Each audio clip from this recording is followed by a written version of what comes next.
Morning show here on East Coast FM, and we're joined in studio by local Fianna Fail TD Stephen Donnelly. Morning, Stephen. Good morning. Can I ask about the water charges? This has been presented as a U-turn by Fianna Fail. What do you say to that? I think it's a good day. Basically, first of all, I think yesterday was a good day. I think we got great news on the Orkambi drug. I know it's not what we're here to talk about, but there's a lot of people were very happy with that. There was a good announcement. And finally, we get to take water off the table. So we'll get into the detail of it. But everyone is sick of this. We're dealing with a housing crisis, Brexit, Donald Trump, God knows how many other bits and pieces. Like, we have serious things to deal with in this country. So water was a serious issue. I mean, it was one of the issues in the last election, but it needed to be put to bed so that we can focus on a lot of other things, because it was taking up too much time. So first and foremost, it's out of the way. There'll be a debate on it this evening. There'll be a vote on it tomorrow. It should go through. I think for anyone in Wicklow, including myself, who was opposed to the charges, who marched against the charges, I think we should be pretty happy. We didn't get everything we wanted. Such is the nature of compromise. Fianna Fail was coming from a position of full abolition. Fine Gael was coming from a position of full retention. And you have to compromise. So is it 100% of what we wanted? No, it's not. But it's a good bit. So you may say compromise. Others may see it as a capitulation by Fianna Fail. Did Fianna Fail not do a dramatic U-turn here and change position radically? No, not at all. Look, you know yourself, Gareth, when compromises are reached and people say, okay, look, we wanted A, but in order to get a deal, we're willing to move here as long as you do the following. Some people in the media scream at politicians for saying that's flip-flopping or backtracking, but actually we all do it around our breakfast tables every morning, at work every day. We all compromise all the time. And we don't live in a world where if you know, you and your colleagues here in East Coast had to compromise on something and you said, well, look, I'd prefer if we covered this story, and someone says, no, we're going to do that one. You don't get accused of flip-flopping. That's just sort of lazy journalism in my opinion. Now, did we compromise? Yes, we did. We had to compromise. And everyone listening to the show knows that, you know, you never get everything you want. But what did we get, right? So for anyone listening today in Wicklow, the charges are gone. The bills are gone. There's going to be refunds for everybody who paid. We're going to have a referendum on public ownership. There's going to be a report on ensuring equity for people in group water schemes. The EU fines are going to be avoided. Medical conditions are going to get special treatment to make sure that you can use whatever you need to use. And for the small amount of people who waste water, just continue to use it excessively. 1 in 10 still going to pay, though. There'll be penalties. Well, I'll come to that in a sec. But just as a bundle, I'd say, I as someone who marched against the water charges, who drafted legislation to deal with them, I worked very hard on this. I'm pretty happy. Did we get everything? No. But that bundle, Gareth, I think is a pretty good bundle. Now, the 1 in 10 is being misrepresented or misunderstood, right? So the understanding is that 92% of people will never see a bill again. Now, for those who are using twice, essentially, or more than twice the average usage, the first thing that happens is you don't get hit with a bill. The first thing is you'll be contacted to say, look, chances are there's a leak somewhere in your house and we're going to fix that for free. And that the thinking is that'll deal with about half of the remainder. And so now you're down to 2 houses in 50, 4%. And even there, they will be engaged with to say, look, there's probably something you're not doing right. And if there are people in Wicklow and around the country who say, do you know what, I don't have any leaks, but I'm just going to use 3-4 times more water than everybody else, in that case, then a charge will be levied against them. But isn't it also the fact everybody's going to pay for this through taxation in some form or other? Yes, absolutely. The cost is going somewhere else. Well, you see, the cost is what it is. Remember, the main reason, one of the main reasons I was against the charges was because I ran the analysis on how much it costs to bill everybody and chase them up and debt collectors and all that stuff.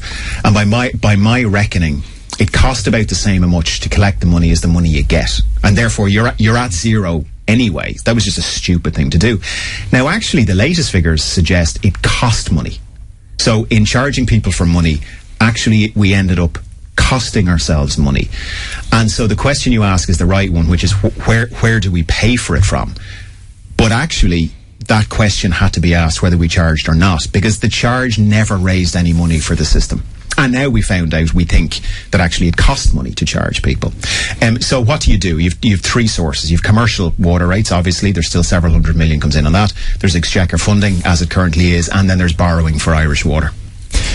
This political manoeuvring over the last 10 days or so between Fianna Fáil and Fine Gael, it's avoided an election and so on, but what damage? I mean, it's been very unedifying. You're supposed to have this agreement between the parties, but, we've seen a lot of tribalism here and a lot of political fighting over the last number of weeks. Look, I mean, I'm not on the committee, but certainly I've been speaking to people on the Fianna Fáil team and the Fine Gael team and PBP and Sinn Féin, and I've spoken to quite a few of them, and particularly to those on the further left. I said to them, listen, you hate us all equally, so you're independent judges. What has happened here? I asked I said, look, has the Fianna Fáil team been messing? Have they acted in bad faith? And the people on the far left who I've spoken to said no. They said, your guys acted in good faith. You had a position. You were willing to compromise. And actually, Sinn Féin and the others were all signed up to the deal that we thought we had. And they said what happened was last week on the Tuesday, the Fine Gael team came back in, and it was meant to be a rubber stamping exercise. Like Simon Coveney was on social media congratulating the Fine Gael team. Owen O'Brien from Sinn Féin was on the radio saying, yeah, this is something we can deal with. So Thursday, a week and a half ago, everybody on all sides thought it was done. They were meeting up on the Tuesday to basically dot the I's, cross the T's. And the Fine Gael team came in and basically said, all bets are off, we're going back to the start with this. And what they tried to do, this is how it's been explained to me, not just by the Fianna Fáil team, what they tried to do was say there was a very generous amount in for to use for free, so that none of us would, nearly twice the average usage, and the Fine Gael team tried to bring that right back down again. So Fianna Fáil took a hard line on that and said no, because if you do that, you are essentially bringing in water charges by the back door. So they took a hard line on that. The second thing that happened was the legal advice came back, and everyone on the committee on all sides were very frustrated, because the initial legal opinion they got was, what you're proposing will not incur EU fines. Has this whole thing, though, not been a failure of the political system? The political system tried to introduce this, and it's been a shambles. It's failed. Oh, well, I think Regina Doherty, the government chief whip, described the introduction of water charges as, quote, a catastrophe and a cock-up. It was outrageous what happened. I mean, I was in the chamber when Phil Hogan came in and basically said, this is what's happening. There's going to be no debate on it, and off you go. The moment I decided I was coming out against it was when a pensioner in Greystones, who I've known for many years, she came into me and she said, what is a trickle? Because Phil Hogan had said, if you don't pay, we're going to reduce you to a trickle. And she wanted to know, basically, would she have enough to be hygienic? And I thought, under no circumstances should any Irish citizen ever have to ask that question. That's the moment I went against it. But to your question on, look, let's just step back for a second.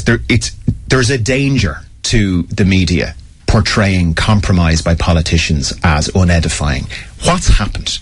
Fine Gael Labour introduced something that they will admit themselves was an unmitigated disaster.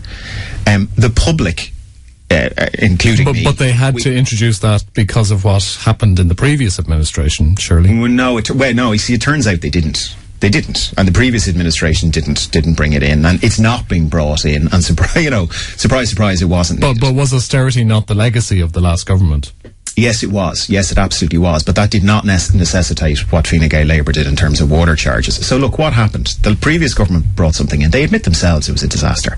The public mobilised around it, marched. I marched. Many people in Wicklow marched. Fianna Fáil ran on a platform that says we would abolish the charges. When the other parties stepped back and said, we're not going to negotiate a programme for government, Fianna Fáil said, well, we will. They got this in. This was one of the big things they got in, and as a result of that, water charges have been abolished. Now, some people may call that, what did you say, unedifying. I actually think that that's politicians coming from different positions, representing the public who have different views, coming to a solution that no one is fully happy with, but that ticks most of the boxes. Actually, I think that's pretty good work. Look, a lot of text coming in. This issue always, exercises people. Fiona says, we're already paying water tax in our VAT and road tax. What about the money we're already paying? Paul in Arklow asks about bonuses for Irish water workers. And someone else says Fianna Fáil were elected to abolish water charges, not compromise on them. They failed, says this texter. Well, you see, that just misunderstands reality. Yes, they were. Let's be clear. The Fianna Fáil election manifesto said Fianna Fáil wants to abolish water charges. But we're not in a single-party state. You have to negotiate. You have to negotiate with Sinn Féin. You have to negotiate with Labour. You have to negotiate with Fine Gael. Now, where it all lined up in the end, Gareth, was Fine Gael, Labour and the Greens have problems with the proposal because they don't think it goes far enough in terms of continuing to charge people. And Sinn Féin and People Before Profit have problems with it in the opposite direction. And so you know yourself, and anyone listening knows, when you've got a load of people around the table, all of whom have a legitimate democratic mandate and are representing the views of the public, sure, you have to compromise. Everyone has to compromise. Just going back again to the previous government, 2009, Brian Lenihan announces preparations for water charges underway. 2010, the government publishes Memorandum of Understanding on the bailout, which says water charges will be introduced. Surely this is a legacy of a Fianna Fáil government. No, I looked into that, right? And the most interesting piece of this is Trichet's letter to the late Brian Lenihan in 2008, which was an outrageous letter, where he basically said, we will consider giving you the funds under two conditions. I can't remember. One of them was to do with, I think, gas supply or something. And the other is that you charge for water.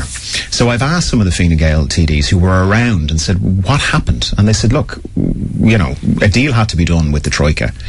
So it was put in as a possibility. But remember, now I met the Troika every 6 months, and the Troika started every conversation by saying, you have to hit your targets in terms of your deficit reduction. How you do that is up to you.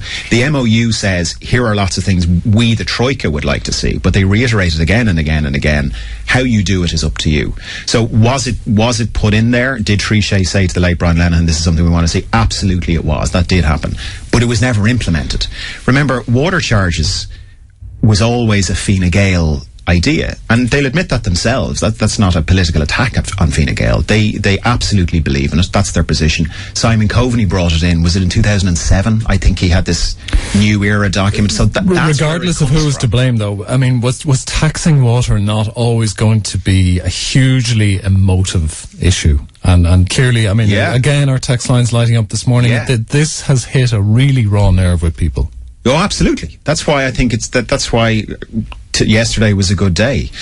I spent a lot of time talking to people in Wicklow, marched with people in Wicklow, and here are the main issues they had, and I had. One was no double taxation. There is now no double taxation, because there was double taxation. Another one was a genuine fear of privatisation. Assuming we get this referendum passed, that's now completely off the table. And the third one was ability to pay, that nobody in this country would ever be left short of water. That has now been dealt with as well. And on top of that, people are going to get their money back who've paid. We are avoiding EU fines. And remember, these were potentially big fines, and we need that money for hospitals and schools and roads and all sorts of other things. So we're avoiding the fines as well. And people who willfully waste water will have a levy charged at them. So to all of those people who are listening who, like me, marched against them, what I'm saying is this 100% of everything we wanted? No, it's not. It's about 80%.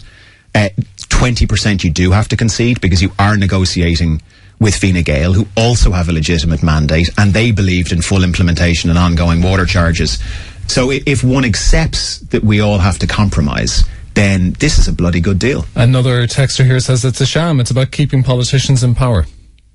I mean, I don't even understand the premise of that.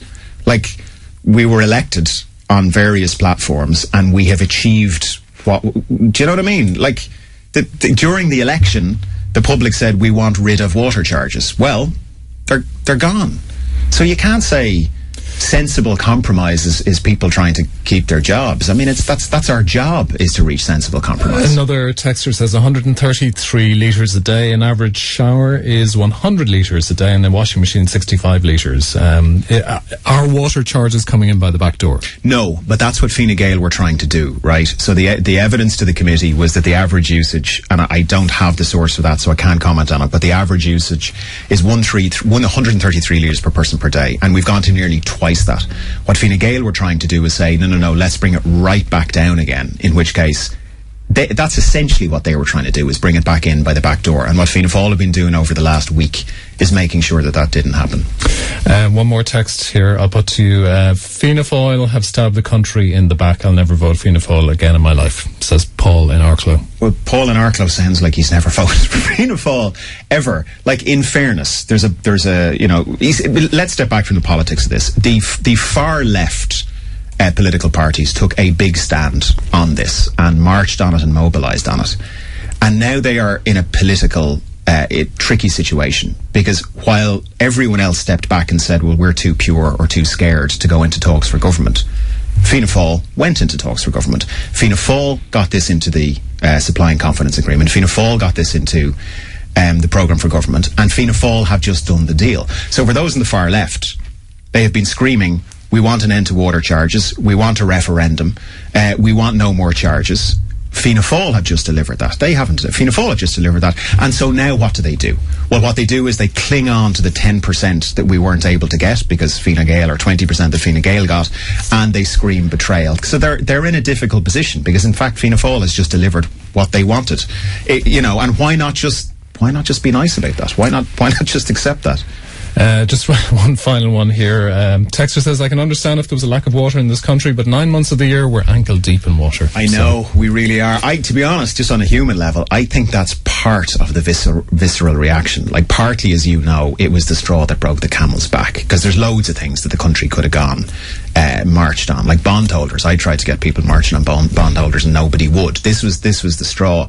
I think at a sort of a deep, you know, subconscious level, the idea we get rained on when we're standing at the side of a GAA pitch or walking for the bus or whatever it is. The idea we have to actually pay for this stuff twice, I think, was just too much for people. Okay, we have to leave it there. Thanks for coming in today. Stephen Donnelly, Fianna Fail TD on water charges. You're listening to East Coast FM. We're back with more after these.